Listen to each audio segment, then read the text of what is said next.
আজ বলেছে আমার কি আছে, একটা শুধু তো মরছে, সঙ্গে এখন যুদ্ধ করছে।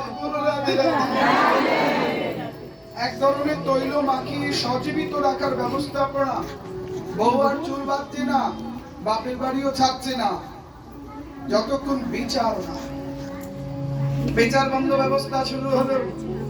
ভগবান অক্রোরকে ডেকে আনলেন, তুমি না আমাকে দর্শন করেছিলে রথে, যমুনায় দর্শন করেছিলে, ধামে দর্শন করেছিলে, তারপরও পরের ধনে লোক বলে কি করবো মাধব, তুমি তো সদা সবাইকে দিতে ভালোবাসো, কিন্তু আমার নিতে বড় ভালো লাগে। স্বভাব হয়ে গেছে আমার। সফলকুর পুত্র আমি, সফলকু নামক ব্যক্তিত্বের পুত্র আমি, সম্পর্কে তোমার কাকা লাগি, কিন্তু জীবনে সফল হতে পারি নাই। তাই সফল হওয়ার চেষ্টায় অন্যের জিনিস চুরি করতে বুদ্ধি দিয়েছিলাম কৃতধর্মাকে। খুব অপরাধ করেছো, গার্হিক অপরাধ, কোনদিন আর এরকম করবে না। বলে শাস্তি দাও কানাই। বলে শাস্তি এই মণি আজ থেকে তোমার কাছেই থাকবে, আর ৮০ লক্ষ মন্ত্র তুমি জপ করবে, সোনা যা পাবে রাজপ্রাসাদে পৌঁছাবে। বলো রাধে রাধে। চলো বলো কৌশলে সোনার ওয়ারেশন তো কারো ছিল না, ছিল তো ওনারই, উনি দিয়ে দিলেন ওনার ঘাড়ে। এখন সারাদিন নারায়ণ হরি নারায়ণ হরি নারায়ণ হরি, টাকা গেল পরের বাড়ি।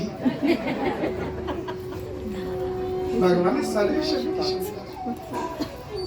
যদি কারোর মন নিয়ে খেলা করো, কারোর মন তুমি ভেঙে দাও, তার মন গড়ার দায়িত্ব তোমার। কারণ মনে ভক্তি এসেছে, সে ভক্তি তোমার কারণে চলে গেছে, পরবর্তীকালে তার সামনে এত ভক্তি কথা বলতে হবে যাতে তার মন আবার ভগবানের কাছে চলে যায়। যুক্তি ছাড়া ভাগবত কথা হতেই পারে না। আমার শিক্ষা, জানি না আমার মায়েদের কেমন লাগছে। ৭ দিন ব্যাপী এই কথায় আমি অলরেডি ২৪ ঘন্টা পার করে গেছি।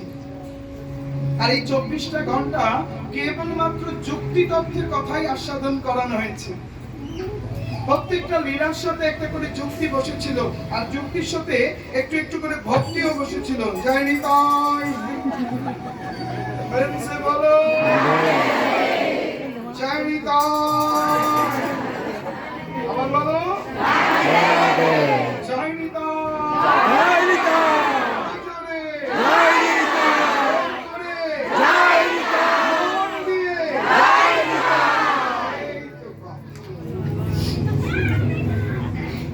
পরমেশ্বর ভগবান গোবিন্দের লীলা। সত্যভামার সাথে বিবাহ হয়ে গেছে, একটুখানি যাই পিসির বাড়ি ঘুরে আসি। আরে যাবি তো দুটো বউ সঙ্গে করে নিয়ে যা না, বউ নিয়ে যাবে না, অনেকগুলো বউ নেবো কি করে? কথায় বলে যদি কেউ ঘুরতে যায় ব্যাগ বেশি করতে নাই। ব্যাগ যদি বেশি হয় ঘোড়া বন্ধ হয়ে যাবে, ব্যাগ টানতে টানতে ঘোড়ায় কষ্ট আসবে। ট্রেনে দেখবা সব দূরপাল্লার গাড়ি, ট্রেনের দরজা বড্ড ছোট। কেন ছোট করেছে জানো? অল্প জিনিস নিয়ে প্রবেশ করো। বেশি নিয়ে করলে তোমার আর যাত্রা ভালো হবে না। তাই যদি কোথাও তুমি যাও সব নিয়ে যেও না, আর সব মানে সব ওই বউ নিয়ে যেও না। বলো রাধে রাধে। বউ নিয়ে গেলে আর ঘোরা হবে না। কত শুনছ আমার এই হয় পালতি ধর্ম, মানে বমি পায়। অত শুনছ আমার পেটে ব্যথা, ওষুধ ওখানে গিয়ে খোঁজে কই ডাক্তার কই ওষুধ। আর এইটা বৃন্দাবন ধাম, কইটা বউ পেট খারাপ হয়েছে, আগে সেটা সারি তারপরে রাধারানী দর্শন। ওকে যদি নিয়ে গেছো সে তো হারাইয়ে গেছে। বলো রাধে রাধে। আর জানবা পিসি বাড়ি যাইতে গেলে, পিসি বাড়ি তো একটা মধুর হাড়ি, মাসি বাড়ি আর পিসি বাড়ি মধুর হাড়ি। এই দুইটা বাড়ি যাইতে গেলে ওকে না নেওয়াই ভালো। পিসির কাছে একটা আলাদা প্রেম পাওয়া যায়। পিসি মানে পৃথা, পৃথা মানে পূর্ণ প্রার্থনা। বাবার বোন ভীষণ পাওয়ারফুল হয়। বাবার বোন কখনো সংসার ভাঙতে দেয় না, আর মার বোন কখনো সংসার করতে দেয় না। বলো রাধে রাধে। মনে করো না তোমাকে যদি খাইতে থাকে অসুবিধা। মার বোন কখনো সংসার করতে দেবে না। যতগুলো ডিভোর্স মামলা হয়েছে মাসির হাত বেশি, পিসির হাত নাই। যতগুলো ডিভোর্স মামলা পূর্ণ ডিভোর্সে গেছে, মাসি বলেছে, আই করেছে, ভরসা দিয়েছে মাসি, ইনকাম দিয়েছে মাসি, মাসি ভয়ঙ্কর ইনকাম দিয়েছে। তাই জানবে ভক্তি পথে চলতে গেলে পিসির বাড়ি যেতে হয়, আর ভগবান আনন্দ আনতে গেলে মাসির বাড়ি যেতে হয়। বলো রাধে রাধে। ভগবান গেছিলেন মাসির বাড়ি, তার নাম গন্ডিচা, জগন্নাথপুরী। আর ভগবান এবার যাচ্ছে পিসির বাড়ি। পিসির বাড়ি থেকে সংসার কৌশল শেখা যায়, মাসির বাড়ি দিয়ে ভক্তি কৌশল শেখা যায়, যদি এটা স্বামীর ক্ষেত্রে হয়, এই স্ত্রীর ক্ষেত্রে নয়। খুব সুন্দর অবস্থা। তিনি চললেন তো অর্জুনের সাথে ঘুরছে, ভাই তোরা কেমন আছিস, সবাই সবার দুঃখের কথা বললো। তখন তো যুদ্ধ আদি হয়নি, অভাবের সংসার কি করে চলবে। দ্রৌপদীকে সবে বিয়ে করে এনেছে, ঘরে ঢুকিয়ে মা বলেছে 5 ভাগ করে নাও, তো সব বউ সব ছেলেরাই এক এক বছর ভাগ করে নিয়েছে, আর তাদের থেকে একটা করে সন্তান হলে আর ছোঁয়া মানা। এমন সময় কালিন্দীর পার দিয়ে যাচ্ছিলেন, মাতা কালিন্দী উঠে বলছেন, হাজি শুনতে হও, ভগবান কানাইয়ালালের ইচ্ছা হলো একটু স্নান করি, ঠান্ডা হয়। আর ঠান্ডা হইতে গিয়ে পুরা জামা কাপড় খুলে সুন্দরভাবে বিশুদ্ধ স্নান হয়ে গেছে। তো উনি বলছে, এখন তো আপনি আমার স্বামী হয়ে গেছেন, দয়া করে বাড়ি নিয়ে চলেন। বলো রাধে রাধে। জানবে কারো সামনে নিজের চিত্র যদি খুলে ধরেছো, তার সাথে সূত্র হবেই হবে, চিত্র খুলে ধরা যাবে। মেয়েদের ঘোমটা এই কারণে রাখা, চিত্র যেন খুলে না যায়। আর ছেলেদের আগেকার দিনে ধুতি ছিল, কানে দুল ছিল, মাথায় চুল ছিল, আর গায়ের উপরে উত্তরী ছিল, ওটাও খুলে রাখার মানা আছে। দাসকে দেখছো, শ্রী গুরুদেব একটা উত্তরী দিয়েছে, একে তো একটা পরা আছে কুর্তা, তারপরেও উত্তরী কেন? বলছে নিজের অন্তবাস যেন কখনো ছেদন না হয়। কে জানে কার মন গলে যাবে, কোন মনুয়া কোন দিকে চলে যাবে। নিজেকে কখনো নগ্ন ভাবে স্নানে নেবে না।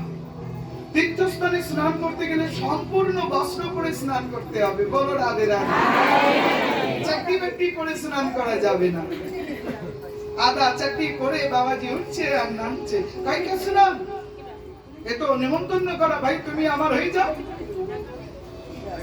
নদীতে, তীর্থে, ধারায় স্নানের সময় ধুতি পরে থাকো। বিয়ের সময় গায়ে হলুদে ধুতি পরিয়ে বিয়ে দেওয়া হয়, ঠিক কি না? ধুতি পরিয়ে গায়ে হলুদে জল ঢালার সময় তো শুনেছি ধুতি গামছা, আমি যদিও এগুলা দেখি তো কি জানি না। কিন্তু বিয়াতে তো ধুতি পরা থাকে, তার উপরে গামছা জড়িয়ে একেবারে যেন গায়ে হলদি হলদি লাগিয়ে রাম কহো। তারপর ঘটি করে ঘটি জল, তাহলে তো চাকরি পরিয়ে ঢাললে কি অসুবিধা? বলে না বাবা যান। শাস্ত্র বলছে অসম্মান হয়ে যাবে, ওখানে অনেক কুমারী মেয়ে এসে যাবে, কার আবার মন লেগে যাবে, ওই বউ ছেড়ে আবার এই বউর দিকে ধীরে যাবে। বলো রাধে রাধে। কি বিধি নিষেধ, কি নিয়ম, কি নিষ্ঠা। পরমেশ্বর ভগবান কি কালিন্দীকে বিবাহ করলেন, আর বিবাহ করে আস্তে আস্তে আর এক পিসির মেয়ে, নাম লক্ষণা। পিসির মেয়ে দেখেন ভগবানের লক্ষণ এত ভালো, উনি খালি সারা জীবনই আমি কৃষ্ণের, আমি কৃষ্ণের, আমি কৃষ্ণের ভাবতে ভাবতে ওখান থেকে আরেকটা বিয়া হয়ে গেল। বলো রাধে রাধে। বিয়া নাম্বার 103। কত নম্বর? 103 নম্বর বিয়া পর্যন্ত তো ভালোই ছিল, পার্মানেন্ট কোনো ব্যাপার সমস্যা ছিল না। 4 নম্বর বিয়া খুব কঠিন।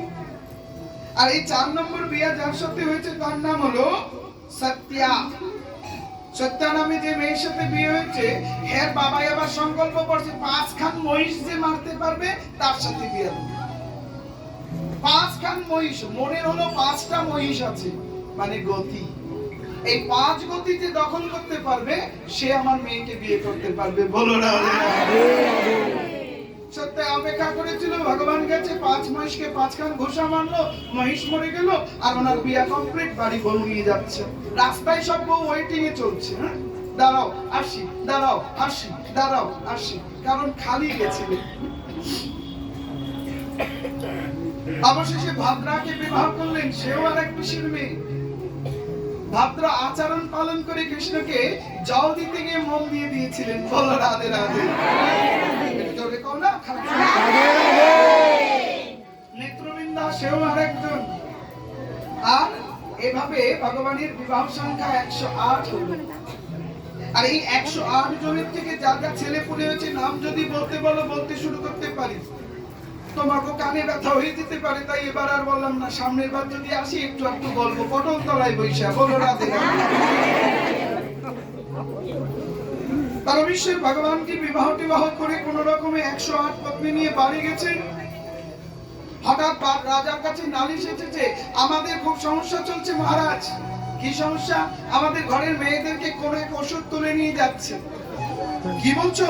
মেয়েদেরকে তুলে নিয়ে যাচ্ছে? কে নিয়ে যাচ্ছে? কেন নিয়ে যাচ্ছে? ধরার চেষ্টা করেছো? তো বলছে নিয়ে যাচ্ছে যিনি, তার নাম শালব। এই শালব নামে খুব বড় ভয়ঙ্কর অসুর। আর এই অসুরজি না কারো কথাই শোনে না ভগবান। একে অনেকে বলে নরকাসুর। কিশোর? নরকাসুর। আরে রাম রাম রাম, 16,000 মেয়ের সাথে একসাথে বিয়ে করবে সংকল্প করেছে। গিনেস বুকে নাম উঠাবে। এত বড় দাড়ি, টায়ারের সাথে বেঁধে দানো টানো গাড়ি, দেখাবে আমার আছে কত বড় দাড়ি। আরে মারখেজি, আপনার নাম গিনেস বুকে না উঠিয়ে ভগবানের কাছে উঠাও, তাতে পরজন্ম কাজে লাগবে। বলো রাধে রাধে।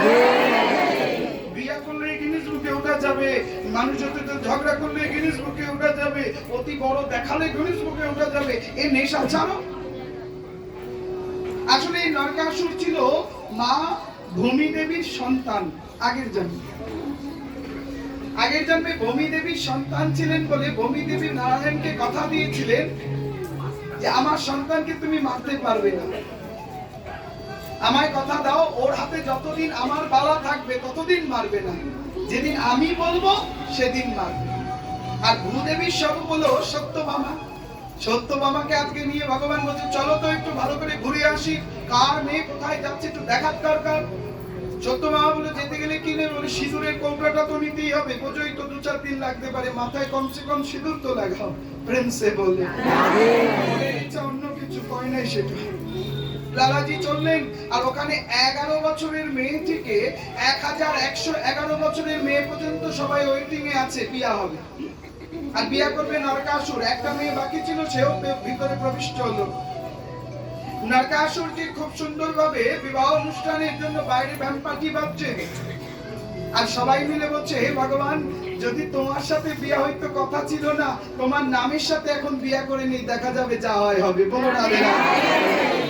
কৃষ্ণ কৃষ্ণ মহাবাহো কৃষ্ণেব সমাগতিম কৃষ্ণাম বন্দে মম পতিনাথায়া।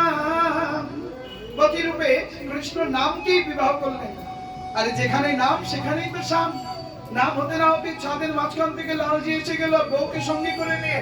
সত্যভামা কি করবো বলে সবার মাথায় সিঁদুর বৃষ্টি করে দাও, এটা সব তোমার স্ত্রী হয়ে যাক। আরে দেবী, তোমার এত সঠিন হবে, দুঃখ হচ্ছে না?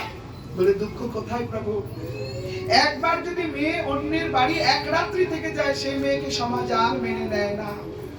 এক নয় সে বারবণিত হবে, আর নয় ডুবে মরবে। বরঞ্চ তোমায় যদি কেউ একবার মেনে নেয়, তাকে জগৎ মেনে নেয়, তার আর কোনো দোষ হয় না। কমপ্লিট 16,108 বিয়া, প্রত্যেক ঘরে 10 ছেলে, এক মেয়ে। ভগবানের 64 জেনারেশন পর্যন্ত একই নিয়ম চলতে থাকলো। পরমেশ্বর ভগবান নিয়মে পাকা ছিলেন, কিন্তু ওনার কোনোদিন দাড়িও গজায় নাই, গোপও গজায় নাই, পোলাপান বুড়ো হয়ে গেছে। কারণ উনি চিরতরুণ, সচ্চিদানন্দ, সকল প্রকার আনন্দ প্রদানকারী, বর্ধনকারী। ভগবান যখন দেখেন তার গৃহে স্ত্রী সুখ কতটা আছে এটা জানা দরকার। মাঝে মাঝে বউয়ের সাথে খুনসুটি করা উচিত, ভগবান বলছে।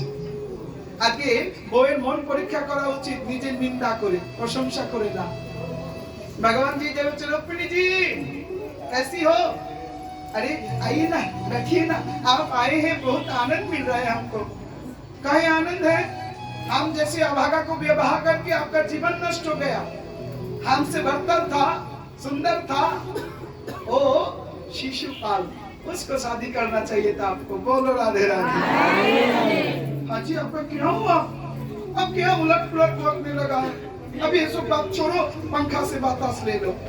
अरे सुनो सुनो बेबी, আমার মতন কালোর সাথে মানুষই বিয়ে করে? আমি জগতের সব থেকে ভয়ঙ্কর কালো, আমায় তুমি বিয়ে করেছো? তোমার না কি মাথা খারাপ হয়েছিল?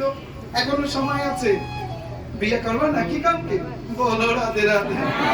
যার বাড়িতে জেনারেশন 64 পাস, নাতির ঘরে, ছাতির ঘরে, লাঠির ঘরে, খুঁটির ঘরে, গেটির ঘরে, লেটির ঘরে, টেটির ঘরে সব পোলাপান হয়ে গেছে, তারে কয় তুমি বিয়ে করবে নাকি? কয় ও প্রভু কি হলো তোমার কে জানে, আরে আমি তো চোর আছি, তবু বিয়ে করলে?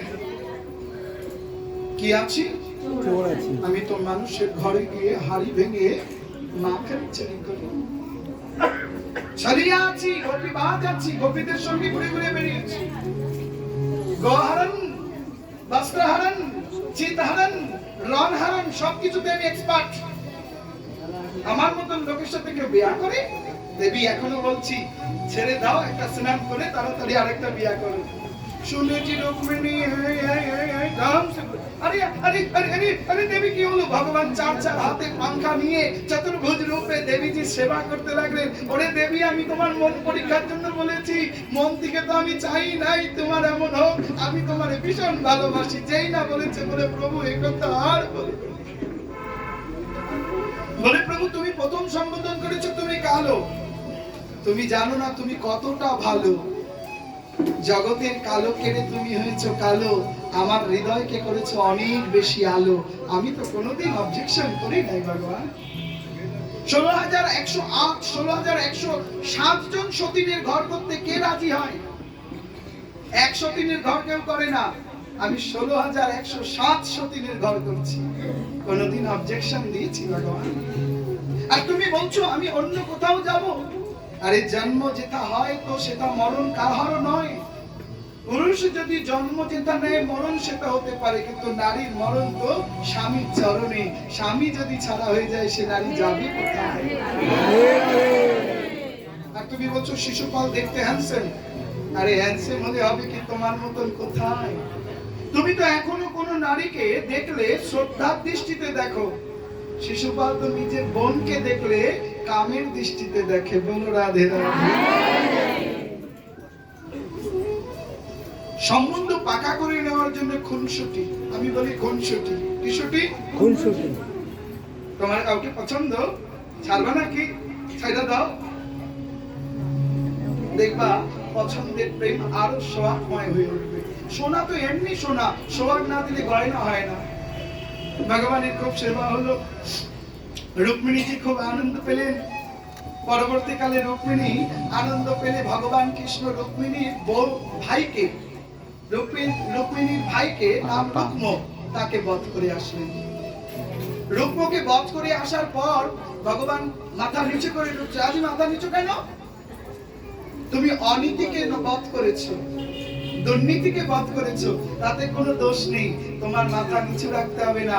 যে ভাই নীতিপরায়ণ নাই তার সাথে সম্পর্ক রাখতে নাই। বলো রাধে রাধে। শিখে নাও ভগবানের স্ত্রীর কাছ থেকে বাপের বাড়িকে কতটা পাওয়ার দেওয়া উচিত। বলছে বাপের বাড়ির লোকের সাথে তখনই সম্বন্ধ রাখো যতক্ষণ পর্যন্ত সে তোমার সাধন পথে উন্নতি সাধন করবে। যদি বাপের বাড়ির লোক তোমার সাধন নষ্ট করে দেয় তাহলে তার সাথে সম্বন্ধ রাখার কোনো দরকার নাই। রুক্মী বধ হলো, ভগবানের বিশেষ বিশেষ আনন্দ হলো। প্রদ্যুম্নের ঘরে এক ছেলে আসলো, নাম অনিরুদ্ধ। উষা নামে ভদ্র আনন্দময়ী চিত্র সখী ছিলেন একজন, নাম ছিল চিত্রলেখা। ছবি এঁকেছিল অনিরুদ্ধের, আর ওই ছবিতে প্রেম হয়ে গেল। আর ছবিতে যেই প্রেম হলো, ছবি আকার এত পাওয়ার ছিল মানুষটাকেই সশরীরে নিয়ে আসলো বানাসুরের বাড়ি। বানাসুর হলো বলি রাজার ছেলে, হ্যাঁ? আর বলি রাজার ছেলের ঘরের মেয়ে হলো উষা। উষা অনিরুদ্ধকে ভালোবেসে একটা ঘরে আটকে রেখেছিলেন। কিছুদিন পরে ধরা পড়ে গেলে কারাবন্দী হলো। দেব দেবতা কৃষ্ণের সাথে যুদ্ধ করলো। অবশেষে কৃষ্ণ জয়প্রাপ্ত হয়ে বুঝালেন সবার উত্তম, সবার উপরে, সবার থেকে শ্রেষ্ঠ পরমেশ্বর ভগবান। বলো রাধে রাধে। মহাবীর, মহাতপস্বী, মহাজ্ঞানী, মহান পূর্ণ পরমেশ্বর ভগবান লীলা তার চলতেই থাকলো। উষা